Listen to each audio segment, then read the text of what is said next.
नमस्कार साथियों, स्वागत है आपका इस आध्यात्मिक और प्रेरणादायक यात्रा में, जहां हम भगवद गीता के उस गूढ़ श्लोक को समझेंगे जो हमें कामनाओं की लहरों से उठाकर आत्मिक स्थिरता के सागर तक ले जाता है। जैसे एक विशाल सागर अचल, गहरा और शांति से भरा हुआ नदियों के निरंतर प्रवाह को अपने भीतर समा लेता है, परंतु फिर भी वह अस्थिर नहीं होता, वैसे ही वह मनुष्य जो इंद्रियों के विषयों को अपने भीतर आने देता है लेकिन उनसे व्याकुल नहीं होता, वही वास्तविक शांति को प्राप्त करता है। शांति उसी को प्राप्त होती है जो कामनाओं का दास नहीं, उनका साक्षी होता है।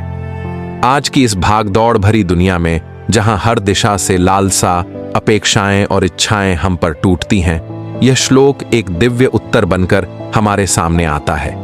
यह श्लोक कोई साधारण कविता नहीं है, यह आत्मा की यात्रा का मानचित्र है। एक युवक था, नाम था वीरेंद्र। पढ़ा लिखा, समझदार, अच्छे घर से था, लेकिन उसके मन में हमेशा एक अधूरापन रहता।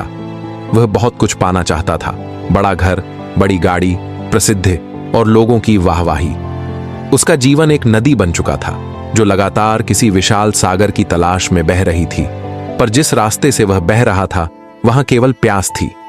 एक दिन जब वह बुरी तरह टूट गया, एक प्रोजेक्ट फेल हो गया, जिस लड़की को वह चाहता था वह किसी और से शादी कर रही थी और बैंक बैलेंस शून्य की ओर झुकने लगा। वह अकेला बैठा था एक शांत मंदिर के बाहर। वहीं उसे एक वृद्ध संत मिले। उनकी आंखों में चमक थी, जैसे वे संसार देख चुके हों और अब कुछ नहीं चाहते। वीरेंद्र उनके पास गया और धीरे से पूछा, बाबा, आप इतने शांत कैसे रह सकते हैं?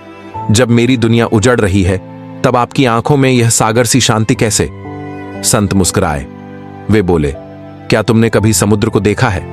हां बाबा, वीरेंद्र बोला।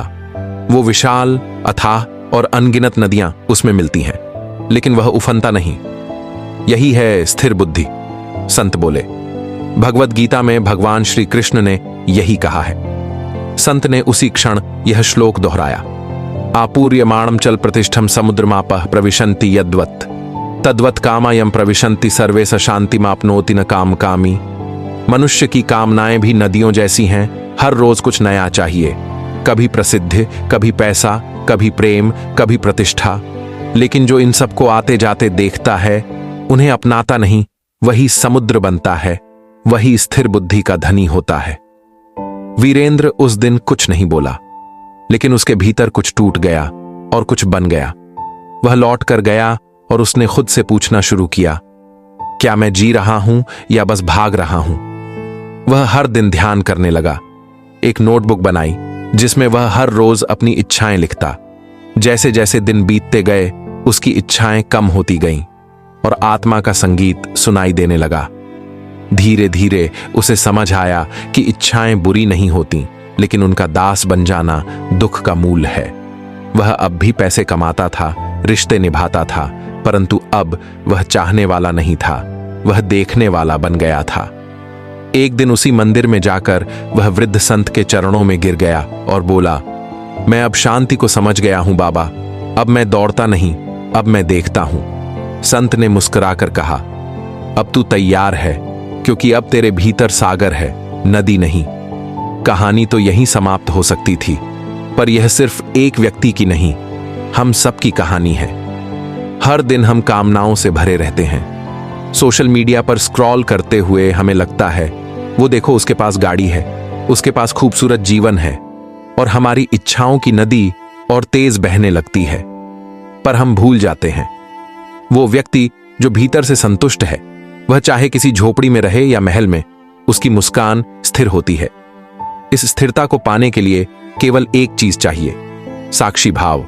इच्छाएं आएंगी, पर क्या हम उन्हें देख सकते हैं बिना पकड़ने की कोशिश किए?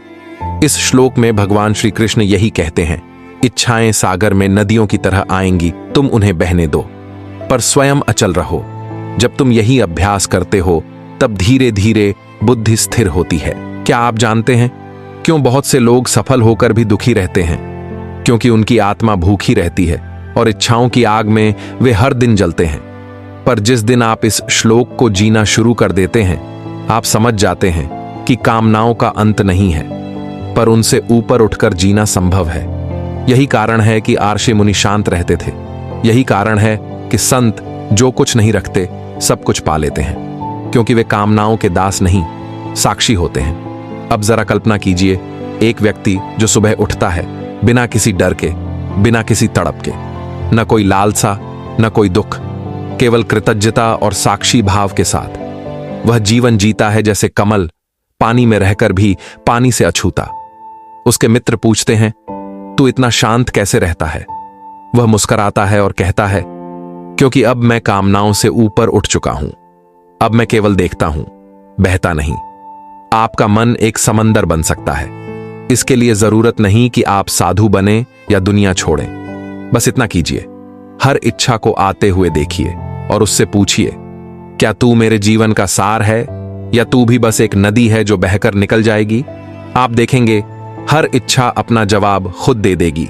और यही है स्थिर बुद्धि का पहला पाठ।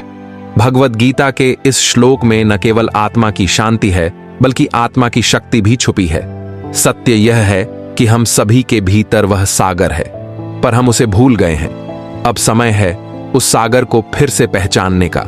कामनाओं की नदियों को बहने दो, लेकिन स्वयं को समुद्र की तरह स्थिर रखो, क्योंकि वही व्यक्ति जो स्थिर है वही शांति को पाता है, और जो शांति को पा गया उसने सब कुछ पा लिया।